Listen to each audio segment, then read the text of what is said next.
Cuando hablamos de la migraña nos estamos refiriendo a un tipo de dolor de cabeza muy frecuente y a lo mejor la frecuencia no nos hace lograr ver lo que es de impactante en el día a día. A ver, os voy a dar unos datos.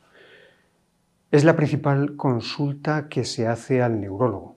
O sea, una de cada 4 consultas que se hace al neurólogo es por un dolor de cabeza. La migraña es la más frecuente y afecta a una de cada 10-15 personas en nuestro día a día, ¿no? Que sepamos, porque también sabemos que hay muchas personas que sufren migraña y que todavía no han ido al médico. Nos podemos preguntar por qué. Muchas veces la migraña tiene un antecedente familiar. Mi madre ha tenido migraña, alguna prima ha tenido migraña, entonces es algo como habitual en mi día a día y no me preocupa más. No veo a lo mejor un motivo por el que ir al médico, con lo cual no aparezco en las encuestas, no aparezco en las estadísticas de esa enfermedad, pero la tengo y me acostumbro a ella. Me acostumbro y me adapto. Los pacientes de migraña son pacientes, entre comillas, digamos, muy sufridores, ¿no? Saben adaptarse a esa situación, ¿no? Pero a lo mejor la adaptación no es el mejor camino. La migraña es una enfermedad crónica y es una enfermedad, no es un síntoma, no es solo el dolor de cabeza, es una enfermedad y es una enfermedad que hay que saber atajar. Cuando no estamos poniendo coto a los episodios de migraña, la migraña se va haciendo cada vez más complicada. Es una enfermedad neurológica de la que sabemos mucho, pero no sabemos todo. Una de las cosas que es importante desde mi punto de vista considerar cuando hablamos de la migraña es cómo afecta la vida de la persona que lo sufre. Una condición que uno tiene, pero es una condición que uno se adapta, pero a veces la adaptación no es la más adecuada. Me refiero a que a veces puedo tener yo, paciente de migraña, el sentimiento de que, bueno, no soy como los demás o no me pueden descubrir que tengo esta migraña. Os voy a dar un dato. Un dato es que cuando se empieza a diagnosticar o cuando es más frecuente diagnosticarlo es cuando la persona está en la vida activa. Es decir, empieza a trabajar, empieza a tener una familia, empieza a tener una relación, empieza a tener más responsabilidades. Si ese dolor de cabeza me afecta a mi día a día, puede haber un juicio por la otra persona, puede haber una percepción que yo no quiero que se cree. Y eso poco a poco va influyendo en lo que es, pues bueno, cómo me adapto yo a los demás o cómo me adapto yo, paciente de migraña, al ambiente. El tema es que a lo mejor no he descrito bien lo que es una migraña. Es un dolor de cabeza muy intenso, o sea, el nivel de intensidad es moderado o muy alto, severo. No estamos hablando de un dolor de cabeza como cuando tenemos una gripe, cuando tenemos una infección. Muchas veces viene avisado por algunas señales que la persona que lo sufre sabe que va a tener el ataque de migraña. Se habla de la migraña con aura, la mayor parte de las veces son auras visuales, es decir, se tienen como centelleos en el ojo, entonces ya sé que voy a tener un ataque y eso puede aparecer unas horas antes, ¿no? Y esa persona puede adoptar una medida de evitación, ¿no? Pues me salgo de esta reunión, o no voy a este evento, o me quedo en mi habitación, pero ¿cómo lo ve el resto de las personas que están alrededor? Es una persona que está evitando, es una persona que no está colaborando, es una persona que no trabaja en equipo, son muchas cosas, ¿no? Entonces hay un impacto bastante importante. De hecho, la última edición del Atlas de la migraña de España de 2018 se advierte que casi el 85% de las personas que sufren migraña en nuestro entorno están evitando los eventos sociales. El 70% están evitando los eventos familiares, ¿no? Pues no voy al cumpleaños, no voy a la celebración. Yo lo que te invitaría es a pensar un poco cómo si tú o yo tuviéramos esa situación, cómo nos impactaría en nuestro día a día. ¿Cómo nos impacta? A lo mejor no tenemos que pensar tanto cómo nos impacta un día que nos levantamos mal, nos levantamos enfermos y tenemos que ir a trabajar y tenemos una reunión importante o tenemos que lograr ese día un hito importante en el trabajo o un hito importante con los amigos. Pues pensad eso multiplicado por todas las crisis de migraña que puede tener un paciente con migraña. Podemos considerar también la perspectiva de cómo impacta la migraña en la sociedad. No solo de cómo impacta a la persona que lo sufre, sino al entorno. Y te invitaría a pensar en cómo impacta a nivel social. Hay un cálculo que se ha hecho a nivel europeo de cuántos pacientes pueden sufrir migraña y qué impacto tiene económico. Solo una consideración. Si nos damos cuenta que una crisis de migraña puede durar de 4 a 48 horas y tomamos una semana laboral de lunes a viernes, pues es fácil entender que a lo mejor esa persona no puede ir al trabajo el día que tiene la crisis de migraña, o si va al trabajo está en una situación que no es lo más productivo para su puesto laboral, ¿no? Considerando que la prevalencia de la migraña es del 10 al 15% de toda la población, pues podemos hacer cálculos de que esto, bueno, pues los cálculos que se han hecho a nivel europeo, 27.000 millones de euros de coste de la enfermedad. Ese coste, un 30% viene por lo que es la asistencia sanitaria, el otro 70% es el coste indirecto, el coste de horas perdidas de productividad a nivel laboral. Porque también hay que tener en cuenta que la migraña, cuando es más prevalente, es justo en la edad activa de los pacientes. ¿Cómo podemos de alguna forma minimizar ese impacto? Podemos minimizar ese impacto pues, animando a los pacientes a que no dejen su enfermedad en lo que es el entorno suyo particular, sino que se animen a ir al médico.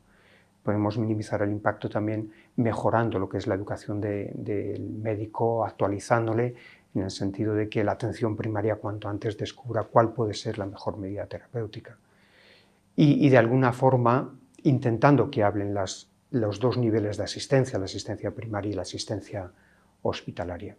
Hay un dato también que impacta mucho y es saber que simplemente reducir un día de crisis de migraña al año a un paciente supone un ahorro potencial de 600 euros al año. Un aspecto que nos advierten las estadísticas y los especialistas que tratan la migraña es el tiempo que tarda un paciente en recibir el tratamiento más adecuado para su enfermedad.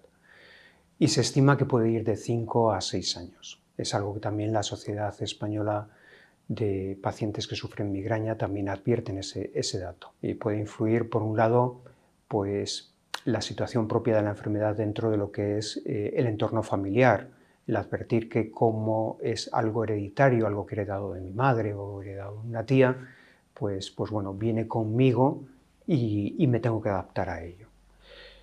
Y ahí los especialistas advierten, bueno, pues animar a los pacientes que realmente se den cuenta de que es una enfermedad y que necesitan ir al médico para que cuanto antes le puedan dar un tratamiento lo más eficaz posible y que la enfermedad no vaya complicándose ni cronificándose.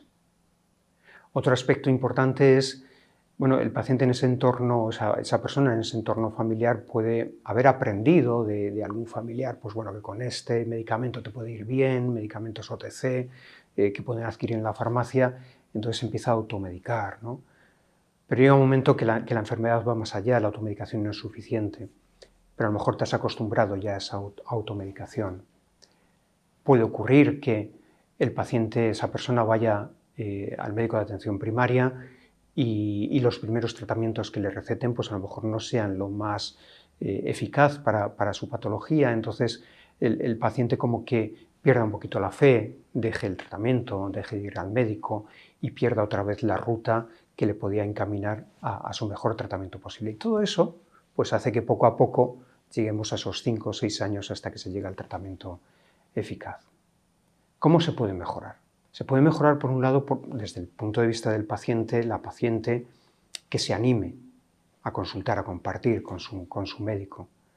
Se puede también mejorar con una educación médica continuada de los médicos de atención primaria, de manera que el médico pueda hacer el diagnóstico diferencial lo más adecuado posible entre lo que es la migraña y otros tipos de cefaleas, que incluso en el mismo paciente que sufre migraña puede concomitantemente tener otro tipo de cefalea, pero que de algún modo el médico de atención primaria puede seleccionar mejor el tratamiento.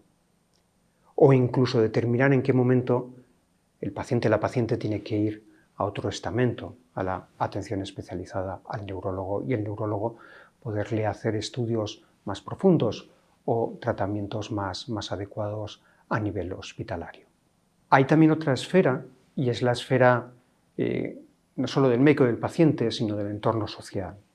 Hemos advertido en alguna ocasión cuando hemos hablado del impacto económico, el impacto para las horas de productividad, cómo impacta todo esto en las empresas. Y hay un hecho en Japón, son conscientes de este tema. En Japón hay unos programas de autoconcienciación, autoayuda en lo que es el entorno empresarial, de manera que las personas que sufren migraña son conscientes de lo que tienen, son conscientes de cómo se pueden dejar ayudar o cómo se pueden ayudar a sí mismos. De esta manera, combinando los 3 niveles, podemos de algún modo mejorar esos diagnósticos y llegar antes a la mejor opción terapéutica.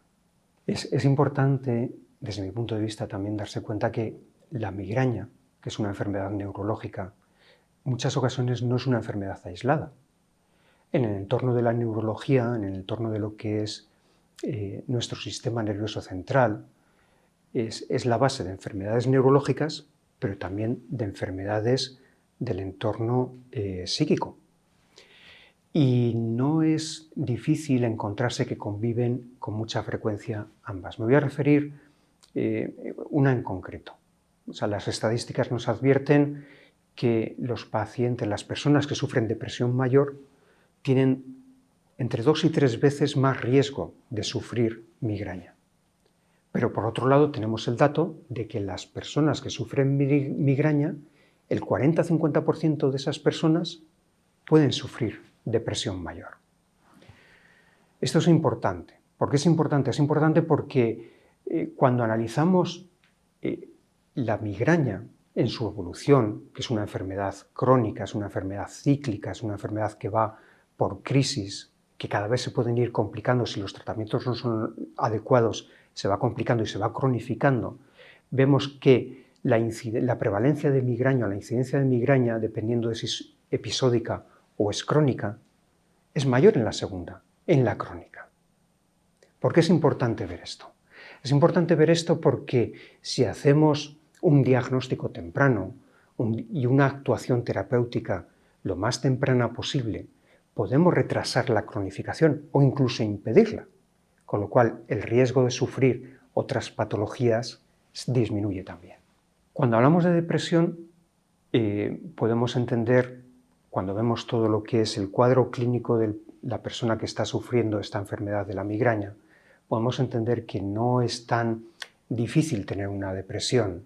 No siempre tiene por qué tenerla, pero imaginémonos, cada uno en nuestra esfera personal, que de pronto yo soy consciente de que voy a tener un ataque de migraña y a lo mejor mañana tengo un evento importante en el trabajo o tengo un evento importante a nivel familiar o a nivel personal y sé que no lo voy a poder manejar y me falla ese día.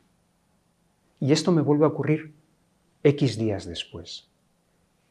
Y aunque yo puedo ser consciente de que me puede causar eso, situaciones de estrés, de alta responsabilidad u otras condicionantes, pues el nivel hormonal, lo que sea, muchas veces no lo puedo controlar. Y esto es cíclico en toda mi vida productiva. Mi pregunta es, ¿cómo nos afectaría esto? ¿Cómo nos afectaría cuando sé que continuadamente no voy a poder coger las riendas de lo que me está ocurriendo en mi día a día? ¿Cómo podemos ayudar a estas personas? Lo que dicen los expertos, lo que dicen los especialistas es que esa persona cuanto antes contacte con un profesional sanitario, con su médico de cabecera, y le advierta de lo que le está pasando. Cuanto antes le pueda contar. Ahí hay algunas barreras porque el lenguaje que nosotros como pacientes usamos para expresarnos de lo que nos pasa y contar lo que nos pasa no es el mismo al que está acostumbrado el médico. Y ahí hay que tener paciencia por ambas partes. Cómo lo cuenta el paciente, cómo lo cuenta o cómo lo escucha el médico, cómo lo va traduciendo. Y es un aprendizaje entre ambos.